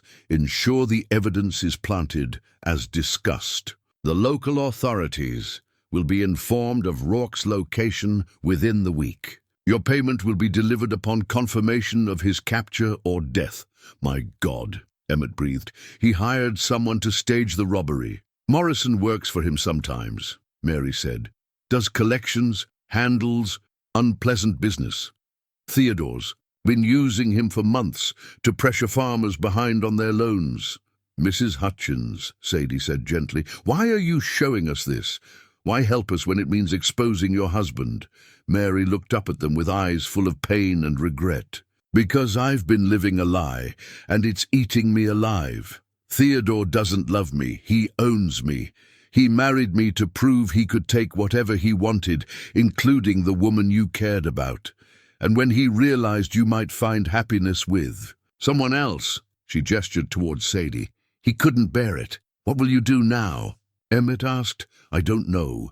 If I testify against him, he'll be ruined. But if I don't, an innocent man will hang." She looked directly at Sadie, and a child will grow up without a father. The baby chose that moment to stir, and Sadie gasped, her hand flying to her belly. The movement was strong enough to be visible through her dress, a reminder of the life they were fighting to protect. "Mrs. Hutchins," Sadie said, breathing through what was clearly a contraction, "I won't ask you to destroy your marriage for us, but I will ask you to think about what kind of woman you want to be, what kind of life you want to live." "The baby," Emmett said urgently, noting the tightness around Sadie's eyes. "Is it—" "I think so." Her voice was strained but steady. "The pains have been coming on and off all day, but they're getting stronger." Mary stepped forward, her maternal instincts overriding everything else. "How far apart are they? Maybe 10 minutes? I'm not sure. We need to get you somewhere safe, somewhere clean." Mary looked around the abandoned farmhouse with dismay. "This is no place for a birthing." "We can't go back to town," Emmett said. "Not with bounty hunters looking for me. Then we'll have to make do with what we have." Mary's voice was suddenly brisk, practical. "Do you have clean cloth, water, something to cut the cord?" As another contraction gripped Sadie, stronger than before, Emmett realized that their careful plans were about to be overwhelmed by the most fundamental force of nature. The baby was coming, whether they were ready or not, whether it was safe or not. "Mary," he said urgently, "that letter, will you testify to how you found it? Will you help clear my name?" She looked at him for a long moment, then at Sadie, who was breathing through another wave of pain. "Yes," she said finally, "yes, I will, but first we need to help bring this child safely into the world." Outside, storm clouds were gathering again, and in the distance they could hear the sound of multiple riders approaching. The confrontation they'd been preparing for was about to become infinitely more complicated by the most primal drama of all, the beginning of new life. The riders were closer now, their voices carrying across the night air with the confidence of men who believed they had their quarry cornered. Emmett counted at least 4 distinct voices, maybe more, and the metallic sound of weapons being checked. Told him these weren't lawmen interested in due process. "Emmett Rourke," a voice called out, rough and authoritative. "We know you're in there. Come out with your hands up and maybe we'll let the woman live." Sadie gripped his arm as another contraction seized her, this one strong enough to make her bite back a cry. Mary knelt beside her, her face pale but determined. "How long between pains now?" Mary whispered. 5 minutes, maybe less." Sadie's voice was tight with effort. "Mary, I don't think we have much time." Emmett peered through the broken window, trying to assess their situation. The bounty hunters had spread out in a semicircle around the farmhouse, cutting off most escape routes, but they were being careful, staying out of rifle range, which meant they weren't entirely sure how well armed he might be. "You've got 1 minute, Rourke," the voice called again. "Then we start shooting." "They won't risk hitting Mrs. Hutchins," Emmett said quietly. "Mary, they don't know you're here, do they?" "No. I told Theodore I was visiting my sister. If he sent them, he doesn't know I came here. That gave them one advantage at least." If the bounty hunters thought they only had to worry about Emmett and Sadie, they might be caught off guard by the presence of a third person, especially one who could potentially clear his name. "Mary," he said urgently, "in my saddlebag there's a small leather pouch. Inside are papers, Daniel's Bible, a few letters. If something happens to me, you take those, and Sadie's testimony to the federal marshal when he arrives. You tell him everything. Nothing's going to happen to you." Mary's voice was fierce with determination. "I won't let Theodore destroy another life." Sadie's next contraction was so intense that she couldn't suppress a low moan. Outside, the voices grew excited. "Did you hear that? Sounds like someone's hurt in there." "Or giving birth," another voice added with cruel laughter. "Rourke, you picked a hell of a time to play midwife." Emmett felt rage building in his chest at their casual callousness. But he forced himself to think strategically. The bounty hunters were focused on the front of the house, but there was a back window that might offer an escape route. If he could draw their attention long enough for Mary to help Sadie. "I'm going out there," he said suddenly. "No!" both women said simultaneously. "Listen to me." His voice was urgent but calm. "Mary, you know about delivering babies? I've helped with 3 births, including my own sister's. Then you can handle this. Sadie, I need you to trust Mary completely. Do whatever she tells you." Another contraction gripped Sadie, and this time she couldn't hold back a sharp cry. The sound seemed to galvanize the men outside. "Time's up." "Rourke, we're coming in." Emmett checked his rifle one last time, then looked at both women with an expression that was equal parts love and determination. "Mary, that letter you showed me, where is it?" "In my dress pocket. Give it to Sadie. If I don't make it back, she's the only witness to your testimony." He turned to Sadie, his voice gentle despite the urgency of their situation. "Remember what I told you about Daniel believing in goodness? This is what he meant. Sometimes you have to fight for it. Emmett, please." He silenced her with a kiss, quick but tender. "I love you, Sadie Quinn, both of you." His hand briefly touched her belly. "I'll be back." Before either woman could protest further, he was moving toward the front door, rifle in hand. He could hear Mary's voice, low and soothing, as she helped Sadie through another contraction. "That's it. Breathe through it. The baby's coming whether we're ready or not." Emmett positioned himself behind the doorframe, taking a deep breath as he prepared to face whatever waited outside. Through the broken window he could see shadows moving, the bounty hunters positioning themselves for an assault on the farmhouse. "I'm coming out," he called, "but I want to talk first." "Nothing to talk about, Rourke. You're wanted for murder." "I'm wanted for a crime I didn't commit." He stepped into the doorway, rifle visible but not raised. "And I can prove it. Only thing you can prove is that you're a fool for not running when you had the chance." The voice belonged to a large man with a deputy's badge pinned to his vest. Morrison, Emmett realized. Theodore's enforcer, the man who had staged the robbery in the first place.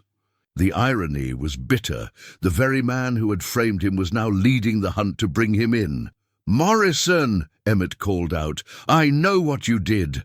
I know Theodore Hutchins paid you to rob his own bank." There was a moment of surprised silence from the bounty hunters. Then Morrison's voice, harder now, more dangerous. "You're talking nonsense, boy. Desperate lies from a desperate man. Am I? Then why are you so eager to see me dead? Why not bring me in alive so I can tell my story to a judge?" "Because dead men don't tell lies." The admission hung in the air for a moment, and Emmett heard one of the other bounty hunters mutter something about that not being the deal. Morrison was losing control of his men, and that made him more dangerous than ever. Inside the farmhouse, Sadie's breathing had changed, becoming shorter, more urgent. Mary's voice was steady but concerned, the baby's crowning. "Sadie, with the next contraction, I need you to push." Emmett felt a surge of panic. His child was being born in the middle of a gunfight with bounty hunters closing in and a corrupt banker's enforcer determined to silence him permanently. Everything he'd ever wanted was happening in this moment. Love, family, hope for the future, and it was all balanced on the edge of a blade. "Morrison!" he called out, making a desperate decision. "I'll make you a deal!" "You're in no position to make deals, Rourke. I am if you want the money back." Another silence, longer this time.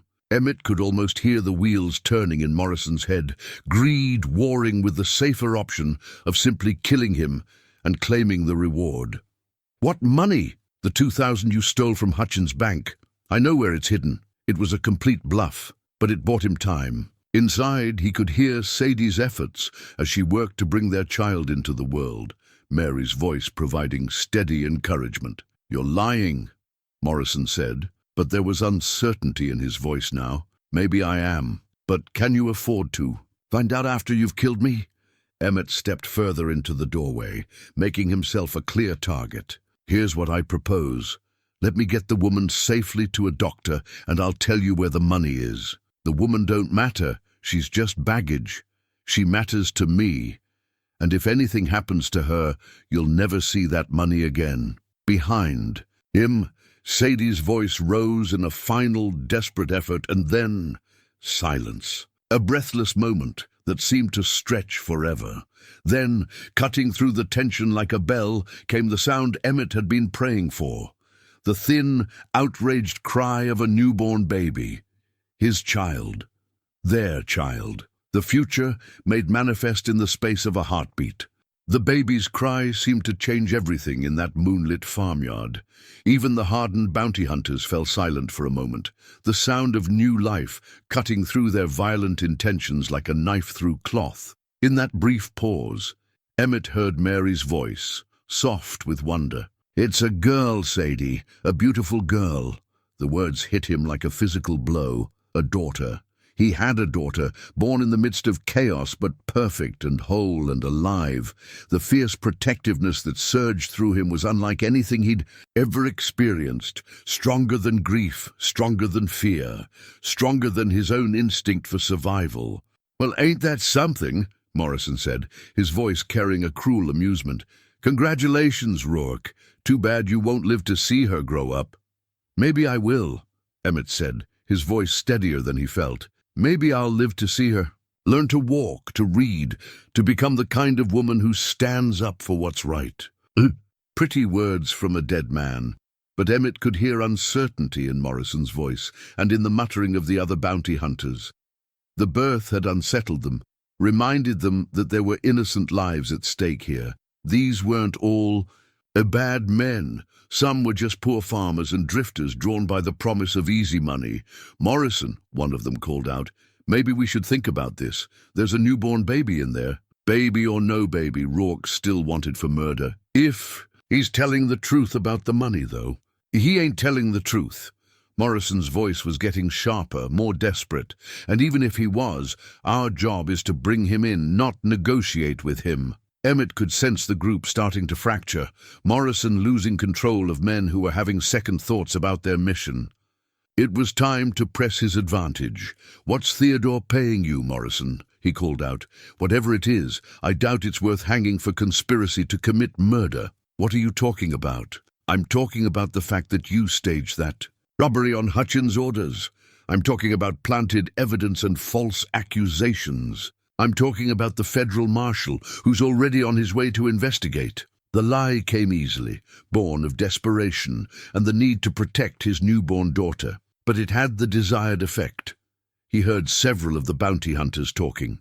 Among themselves, their voices worried. "Morrison," another voice called, "is that true? Did Hutchins put you up to this?" "Don't listen to him. He's trying to save his own neck. Then why are you so eager to see him dead instead of bringing him in for trial?" The question hung in the air, and Emmett could feel the momentum shifting. These men had come here believing they were pursuing a dangerous criminal. Now they were beginning to wonder if they were part of something darker. That's when he heard the sound of hoofbeats approaching from the main road. Multiple horses moving fast, more bounty hunters, or perhaps the law coming to investigate the gunfire that surely someone in town had heard by now. "Company's coming, Morrison," Emmett called out. "You might want to decide pretty quick whether you're going to be here as a lawman or a criminal when they arrive." Through the farmhouse window, he caught a glimpse of Mary holding a small bundle wrapped in Sadie's blue baby blanket. His daughter, his child, the future he'd never dared hope for. Sadie was propped against the wall, exhausted but smiling, her face glowing with the fierce joy of new motherhood. The approaching riders resolved into 3 men, wearing official badges, led by someone Emmett recognized. Sheriff Bennett from the county seat, a man with a reputation for fairness and thorough investigation. "What's all this about?" Bennett called out as he surveyed the scene. "We got reports of gunfire, and I see we've got a standoff here." "Sheriff," Morrison stepped forward, trying to regain control of the situation. "We're here to arrest Emmett Rourke for bank robbery and murder. Got a federal warrant." "That's so?" Bennett's voice was neutral, but his eyes were sharp as they took in the number of armed men surrounding the farmhouse. "Seems like a lot of firepower for one man. You boys planning to bring him back alive?" "He's been resisting arrest, making threats from inside a farmhouse with a woman in labor." Bennett's tone had grown colder. "Morrison, you mind explaining why you're leading this particular posse? Last I checked, you work for Theodore Hutchins, not the law." "I got a legal warrant. Let me see it." As Morrison fumbled for the papers, Emmett made his decision. He stepped fully into the doorway, his rifle lowered but ready. "Sheriff Bennett," he called out, "I surrender myself to your custody, but I ask for protection for the women and newborn baby inside." "You got it, son." Bennett's voice carried the authority of genuine law enforcement. "Nobody else fires a shot without my say-so." "Sheriff," Morrison protested, "you don't understand." "I understand plenty." Bennett dismounted, his hand resting on his sidearm. "I understand that Theodore Hutchins has been asking a lot of questions about federal procedures lately. I understand that the timing of this robbery was mighty convenient for a man who's been having financial troubles.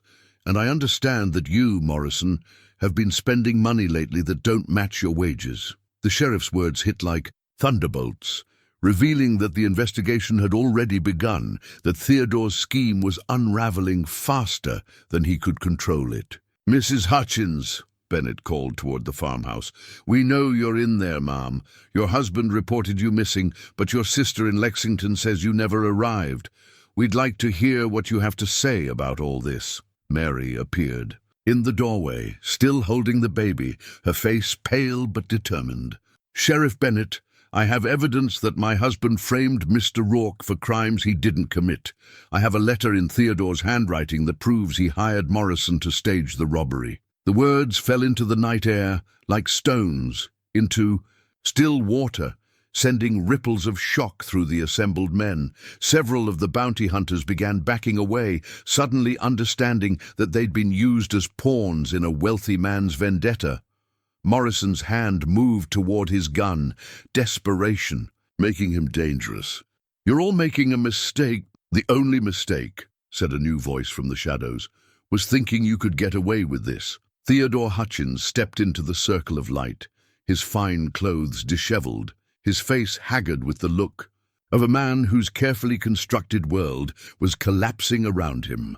In his hand was a pistol, pointed not at Emmett or the sheriff, but at his own wife. "Mary," he said, his voice carrying a terrible calm, "you've said quite enough." The standoff lasted only seconds, but it felt like hours. Theodore Hutchins stood in the moonlight with a gun pointed at his wife, his face twisted with the desperation of a man who had lost everything and was determined to take others down with him. Mary held Emmett's newborn daughter against her chest, her eyes wide with terror, but her stance protective.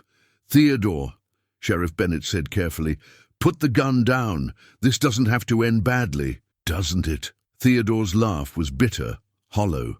"My wife has just destroyed everything I've worked for, everything I've built, my reputation, my business, my standing in the community, all gone because she couldn't keep her mouth shut about the past. Shooting her won't fix that," Emmett said, stepping slowly closer.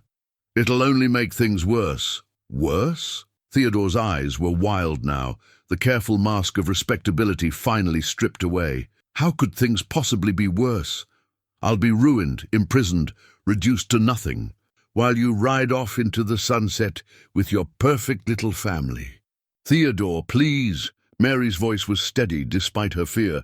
"Think about what you're doing. This isn't you. This isn't the man I married. The man you married was a fool who thought he could make you love him through kindness and security." His voice cracked with years of suppressed pain. "But you never stopped loving him, did you? Even when you said your vows to me, even when you shared my bed, part of your heart always belonged to Emmett Rourke." The raw honesty of it hung in the air like smoke. In the silence that followed, the baby began to fuss, her tiny cries cutting through the tension. "She's hungry," Mary said quietly. "Theodore, whatever you think of me, whatever you think I've done, this child is innocent. She needs her mother." Something in Theodore's expression shifted as he looked at the bundle in his wife's arms. For a moment the rage flickered, replaced by something that might have been recognition of his own humanity. That moment was all Sheriff Bennett needed. The sheriff's shot was clean and precise, hitting Theodore's gun hand and sending the weapon spinning away into the darkness. Theodore dropped to his knees, clutching his wounded hand, all the fight going out of him like air from a punctured balloon. "Morrison," Bennett said crisply, "You're under arrest for conspiracy, fraud, and accessory to attempted murder. Anyone else involved in this scheme better speak up now, because federal investigators are going to be asking hard questions." Two of the bounty hunters immediately threw down their weapons, protesting that they'd been hired under false pretenses. The others melted away into the night, apparently deciding that discretion was the better part of valor. As Bennett and his deputies secured the prisoners, Emmett finally allowed himself to breathe. He moved toward the farmhouse, where Mary was gently transferring the baby to Sadie's arms. "Your daughter," Mary said with a tired smile. "She's perfect." Emmett knelt beside Sadie, looking down at the tiny face peering out from the blue blanket. The baby had Sadie's dark eyes and delicate features, but there was something in her expression, a stubborn set to her tiny jaw that reminded him of Daniel. "What should we call her?" he asked softly. "Hope," Sadie said without hesitation. "Her name is Hope." 3 months later, the Rourke family sat on the porch of their new home, a modest but comfortable farmhouse on land purchased with the reward money the state had paid for exposing Theodore Hutchins' conspiracy. The banker was serving 10 years in federal prison, while Morrison had received 15 for his more direct involvement in the crimes. Emmett rocked gently in the chair he'd built himself, watching Hope sleep in his arms while Sadie worked on a new project. A yellow blanket for the child she was expecting come spring. Their wedding had been a simple affair, performed by Reverend Williams with Mary and Sheriff Bennett as witnesses. Mary had found her own new beginning, using her testimony about Theodore's crimes to secure a divorce and the return of her family property. She visited often, having become something like a sister to Sadie and a trusted friend to Emmett. The awkwardness of their shared past had given way to mutual respect and genuine affection. "She's getting so big," Mary observed, settling into the chair beside them. "Hard to believe she was born in that old farmhouse." "Seems like a lifetime ago," Emmett agreed, though it had been less than a year since that stormy night when a pregnant woman had stumbled into his life and changed everything. Sadie looked up from her knitting, her face glowing with contentment. "Do you ever think about what might have happened if we hadn't found each other that night?" "Sometimes," Emmett admitted. "But Daniel used to say there was no point in dwelling on paths not taken. Better to be grateful for the one you're on." Hope stirred in his arms, making the small sounds that meant she was dreaming. He wondered what a baby dreamed about, perhaps the warm safety of being held, the sound of familiar voices, the promise of a future filled with love and possibility. "Your father would have loved her," Sadie said, following his gaze to the small grave marker visible in the distance. They'd moved Daniel's remains to their property, where Emmett could tend the grave properly and tell Hope stories about the uncle she'd never meet, but who had, in his way, made her existence possible. As the sun set over their peaceful valley, painting the sky in shades of gold and rose, Emmett reflected on the strange journey that had brought them here. He'd lost everything once: home, family, hope itself. But sometimes, he'd learned, losing everything was just another way of making room for something better. The baby blanket Sadie had started in the old barn was now Hope's favorite comfort. Soft and blue, and imbued with all the love and faith that had sustained them through their darkest hours. She would grow up knowing its story, understanding that sometimes the most beautiful things in life came from the willingness to hope when hope seemed impossible. From somewhere in the gathering, dusk, a meadowlark called, the same sweet song that had marked so many turning points in their journey together. Emmett chose to believe it was Daniel's way of saying that all was well, that the promise he'd made to never give up on goodness had been kept in ways he'd never imagined. As stars began to appear in the darkening sky, the three of them sat together, in comfortable silence, surrounded by the peace they'd fought so hard to win. Tomorrow would bring new challenges, new joys, new opportunities to choose hope over fear. But tonight, they had everything they needed: love, family, and the unshakable belief that some storms were worth weathering for the beauty that followed in their wake. Hope slept peacefully in her father's arms, wrapped in a blanket made from love and faith, dreaming whatever dreams newborns dream, in a world made safe by the courage of two people who had dared to believe in second chances.